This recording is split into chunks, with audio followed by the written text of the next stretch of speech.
My family loved to joke that I was the medical school dropout. I stayed silent in my brother's big hospital ceremony until the chief of surgery walked over, smiled, and said, "Professor of neurosurgery, you made it." The whole room went silent as my dad's smug grin completely shattered. Full story. Hashtag Reddit, hashtag Reddit stories, hashtag storytime, hashtag Reddit ratings, hashtag Ida, hashtag Ada Reddit. They called me the family disappointment, the medical school dropout, a stain on our prestigious legacy. But then, in the most public way possible at my brother's moment of glory, a single sentence shattered their entire perception of me, and my father's smug grin absolutely crumbled. My name is Alex Miller, and for years, my family genuinely believed I was a medical school washout. I was 35, standing in civilian clothes at the back of my younger brother Ben's residency commencement ceremony, practically invisible. The irony? It was so thick you could choke on it. See, I wasn't a dropout. I was, and still am, a professor of neurosurgery, heading a top-secret research division. My work was so cutting-edge, so sensitive, it demanded absolute discretion.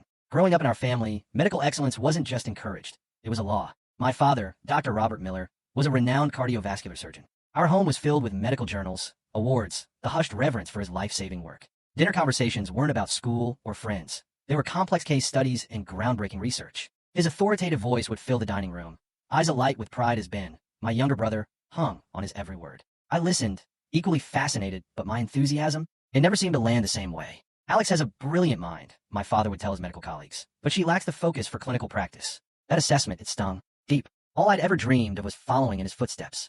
I spent countless hours in the lab, devoured every anatomy textbook, applied to the top medical schools with a perfect academic record. When I got into Harvard Medical School, it was one of the proudest days of my life. My father actually hugged me, a rare enough occurrence to make that moment monumental. "Don't waste this opportunity," he'd gruffly said, his voice thick with what I desperately hoped was emotion. Medical school was everything I'd envisioned. Challenging, fulfilling, and I excelled, especially in neuroanatomy and experimental surgical techniques. What my family never knew was that during my third year, a team from the secret Blackwell Institute for Advanced Neurological Research quietly approached me. They'd noticed my unique aptitude for complex problem solving and my innovative approach to neural pathways. They offered me a position in a highly classified program, requiring immediate transition and absolute secrecy. The program demanded a cover story, and they suggested the simplest one. I dropped out of medical school. It was believable enough. Many talented students didn't make it through the grueling demands, and it would draw minimal attention. I agreed, believing my family would eventually learn the truth when my assignments allowed. I couldn't have been more wrong. "I just don't understand how you could throw it all away," my mother, Martha,